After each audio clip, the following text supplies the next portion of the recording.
Hello students, last video में हमने discuss किया था Rutherford's model of atom.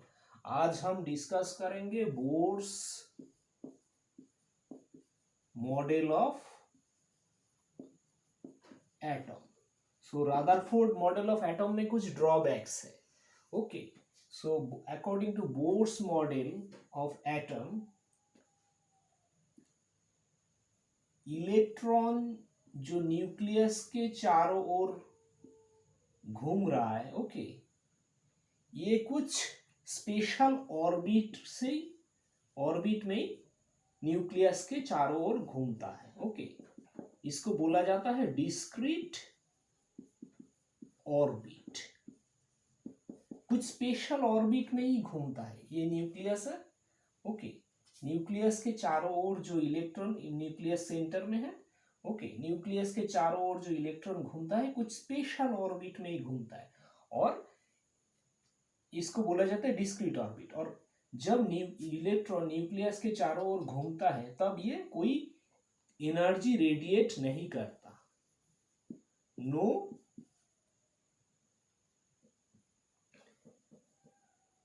Energy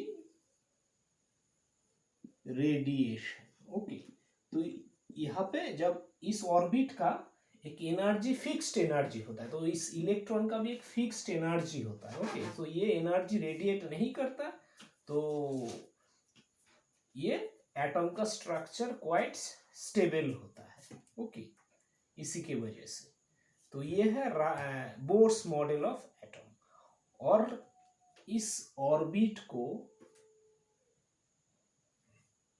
इसको ऑर्बिट और शेल कहा जाता है। ओके, शेल, जैसे ये एक ऑर्बिट है, अगर इसके बाहर और एक दूसरा ऑर्बिट है, ये दूसरा शेल, ये तीसरा शेल। ओके, तो ये है, सपोज ये ऑर्बिट को नंबरिंग किया जाता है n. Okay, orbit number, n for orbit number, n equal to 1। So यहाँ पे ये है एन इक्वल टू 1, ये फर्स्ट ऑर्बिट है। सेकेंड में, ओके, यहाँ पे n equal to 2, second orbit, फिर एन इक्वल टू 3, ऐसे ऑर्बिट नंबर होता है। ओके, और इसको शेल भी बोला जाता है। और इस ऑर्बिट और शेल को बोला जाता है एनर्जी लेवल्स। इसको एनर्जी लेवल्स भी बोला जाता है, एनर्जी लेवल्स, क्योंकि हर ऑर्बिट का कुछ फिक्स्ड एनर्जी होता है। ओके, ये एनर्जी लेवल्स भी बोला जाता है। और ये जो फर्स्ट ऑर्बिट है जहां पे n इक्वल टू 1, इसको बोला जाता है के शेल। ओके, फिर जो सेकेंड ऑर्बिट है जहां पे n इक्वल टू 2, और इसको बोला जाता है के एल शेल। फिर 3 को बोला जाता है एम शेल। और जब n इक्वल टू 4 तब एन शेल। ओके, ऐसे बोला जाता है।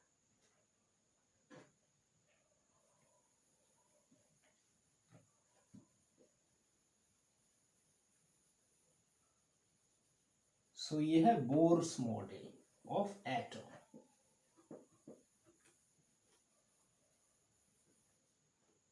इसको हम फिर से एक बार ड्रॉ करते हैं। ये न्यूक्लियस, ये फर्स्ट ऑर्बिट, ओके, ये है n फॉर 1, ये सेकेंड ऑर्बिट,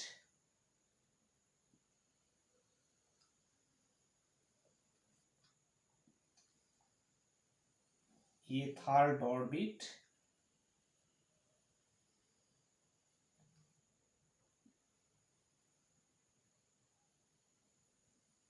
ये फोर्थ ऑर्बिट। ओके, सो ये है न्यूक्लियस जहां पे प्रोटॉन होता है।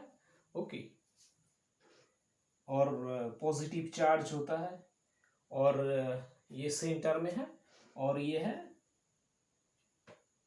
First orbit. तो ये फर्स्ट ऑर्बिट को बोला जाता है के शेल, या यहाँ पे n equal to 1। Okay, orbit number, n for orbit number, ये है L shell, n equal to 2, ये है M shell, n equal to 3, ये है L शेल,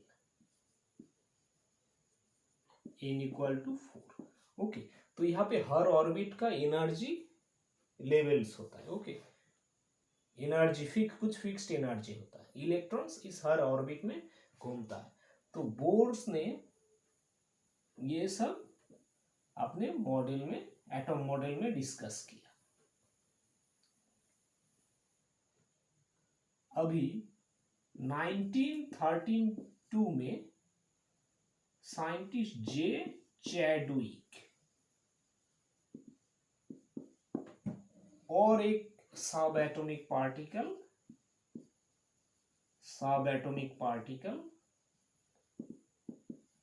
न्यूट्रॉन के डिस्कवर किया, न्यूट्रॉन के बारे में बताया। अभी न्यूट्रॉन में क्या होता है, न्यूट्रॉन का जो मास होता है इक्वल टू और equivalent to, almost near to proton होता है। Mass nearly about mass of proton, proton का जितना मास होता है almost nearly about proton, neutron का मास होता है।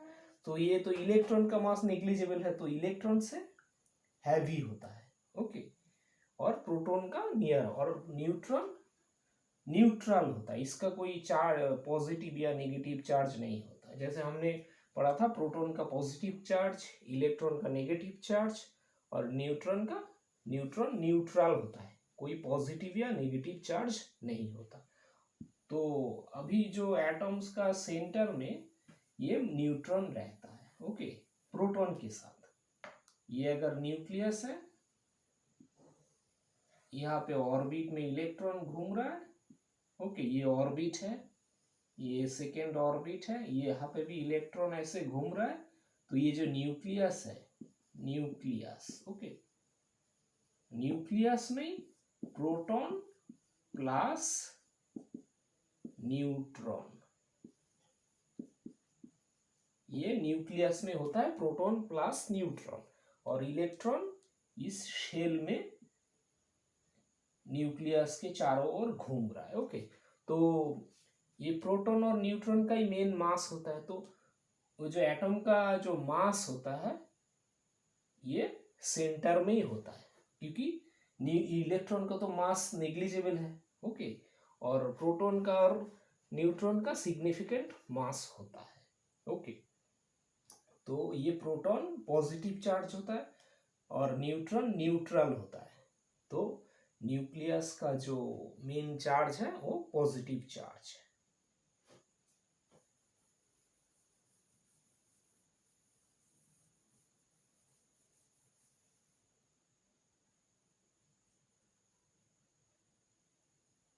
अभी electron, how electrons are distributed in shells. ये इस शेल्स में इलेक्ट्रॉन्स कैसे डिस्ट्रीब्यूट होता है। ओके, ये न्यूक्लियस है, ये शेल है, तो यहाँ पे इलेक्ट्रॉन्स कैसे कैसे डिस्ट्रीब्यूट होता है। ओके, सो जो मैक्सिमम नंबर ऑफ इलेक्ट्रॉन्स होता है, मैक्सिमम नंबर ऑफ इलेक्ट्रॉन्स कोई भी शेल में होता है इस फॉर्मूला से 2n², जहां पे n है ऑर्बिट नंबर। ओके, जैसे अभी n अगर 1 मतलब ये फर्स्ट शेल, मतलब k शेल, ऑर्बिट नंबर 1, तो यहाँ पे n इक्वल टू 1 है। ओके, तो यह इस फॉर्मूला पे अगर 2n², इसके जगह हम लिखेंगे 1, 2 into 1 square equal to 2. So first shell में मैक्सिमम नंबर ऑफ इलेक्ट्रॉन होगा 2. अभी second shell, second 2n square equal to second shell ये. तो यहाँ पे फर्स्ट शेल में जहाँ पे यहाँ पे n इक्वल टू 1 है, ओके, ये शेल में जो k शेल है, ये k शेल है, ये k शेल है,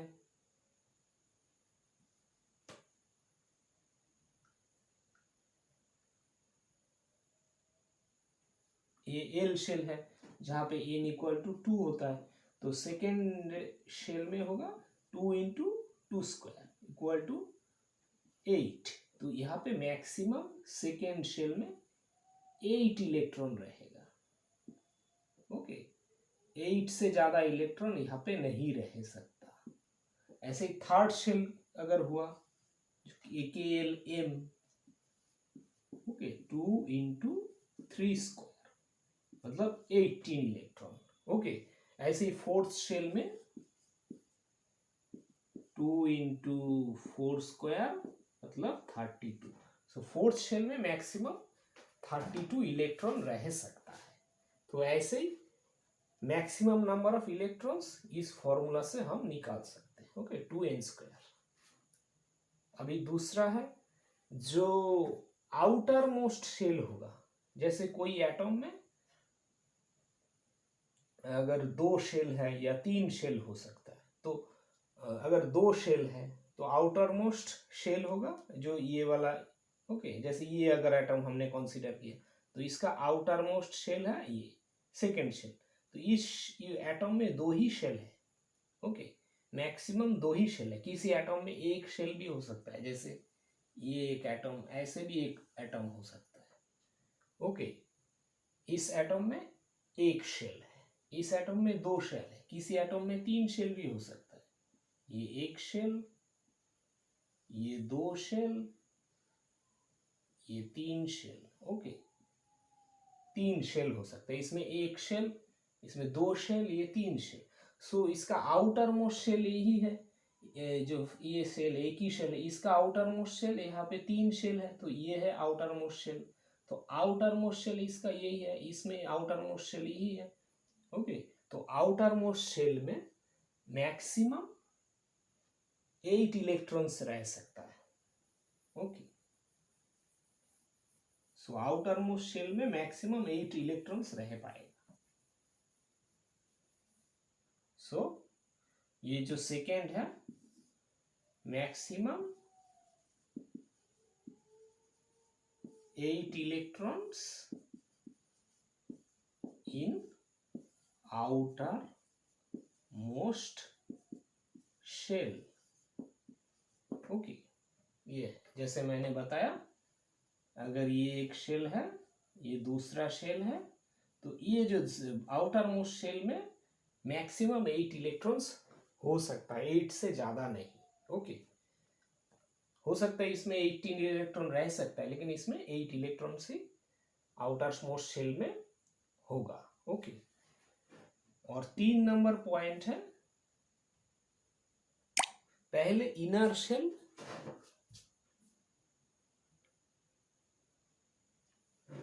पहले जब इलेक्ट्रॉन ये शेल को फिल करेगा. ओके, जैसे ये इलेक्ट्रॉन जब ये शेल को भरेगा, ऐसा नहीं कि इनर शेल खाली होगा और आउटर मोस्ट शेल में इलेक्ट्रॉन रहेगा. तो पहले ये इनर शेल भरेगा, फिर आउटर मोस्ट शेल फिल होगा. ओके, जैसे अगर ये न्यूक्लियस है, ये फर्स्ट सेल है, तो यहाँ पे पहले 2 इलेक्ट्रॉन यहाँ पे रहेगा. उसके बाद सपोज इसमें टोटल 6 इलेक्ट्रॉन है इस एटम में, तो इसमें फर्स्ट सेल में 2 इलेक्ट्रॉन ही रह सकता है. तो पहले इसमें 2 इलेक्ट्रॉन होगा, फिर जाके सेकेंड शेल में 4 इलेक्ट्रॉन होगा. 1 2 3 4. ऐसा नहीं कि सेकेंड शेल में 6 इलेक्ट्रॉन भर जाएगा और इसमें कोई इलेक्ट्रॉन ही नहीं होगा. तो इसमें 2 इलेक्ट्रॉन पहले आएगा, क्योंकि फर्स्ट सेल में 2 इलेक्ट्रॉन ही रह सकता है. तो इसमें फर्स्ट सेल में पहले 2 इलेक्ट्रॉन फिल होगा, उसके बाद जो 4 इलेक्ट्रॉन है रेस्ट, ओके, वो इस सेकेंड शेल में आएगा. अगर किसी एटॉम में अगर 7 इलेक्ट्रॉन है, ओके, तो फर्स्ट शेल में पहले 2 इलेक्ट्रॉन होगा, फिर सेकेंड शेल में 5 इलेक्ट्रॉन होगा। ऐसा नहीं कि सेकेंड शेल में ही 7 इलेक्ट्रॉन, 7 इलेक्ट्रॉन सेकेंड शेल में ही होगा और फर्स्ट शेल खाली रह जाएगा। ओके, तो पहले इनर शेल फिल होगा, first inner shell will be accommodated।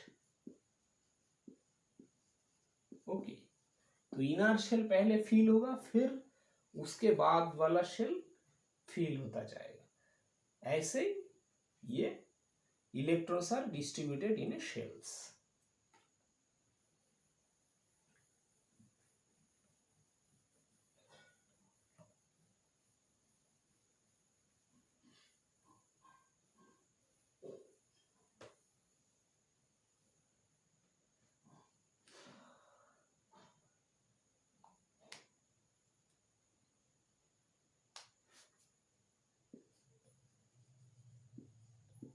अभी वैलेंसी, वैलेंसी क्या है? कोई भी एटॉम का आउटर मोस्ट शेल में, सपोज ये एटॉम है, इसका आउटर मोस्ट शेल, इसमें 2 शेल है, और आउटर मोस्ट शेल में जितना एटॉम इलेक्ट्रॉन्स है, आउटर मोस्ट शेल में जितना इलेक्ट्रॉन है उसको बोला जाता है valence electron. Valence electron outer most shell में इसका 6 इलेक्ट्रॉन है। ओके, तो ये इसका वैलेंस इलेक्ट्रॉन है 6, नंबर ऑफ वैलेंस इलेक्ट्रॉन है 6। अभी आउटर मोस्ट शेल में अगर 8 इलेक्ट्रॉन होता है,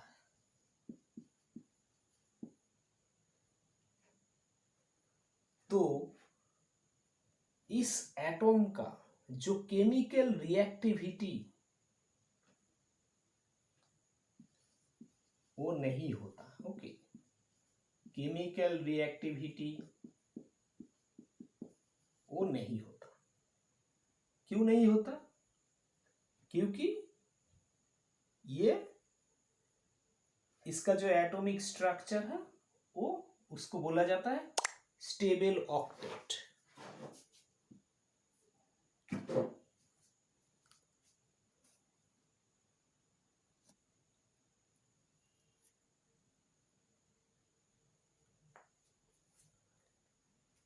केमिकल रिएक्टिविटी नहीं होता, इसका atomic structure stable octet structure. अगर आउटर मोस्ट शेल में 8 इलेक्ट्रॉन है, यहाँ पे तो 6 है, तो यहाँ पे और भी 2 इलेक्ट्रॉन ये हो सकता है। अगर यहाँ पे 8 इलेक्ट्रॉन होता है, ओके, तो इसको बोला जाता है स्टेबल ऑक्टेट स्ट्रक्चर।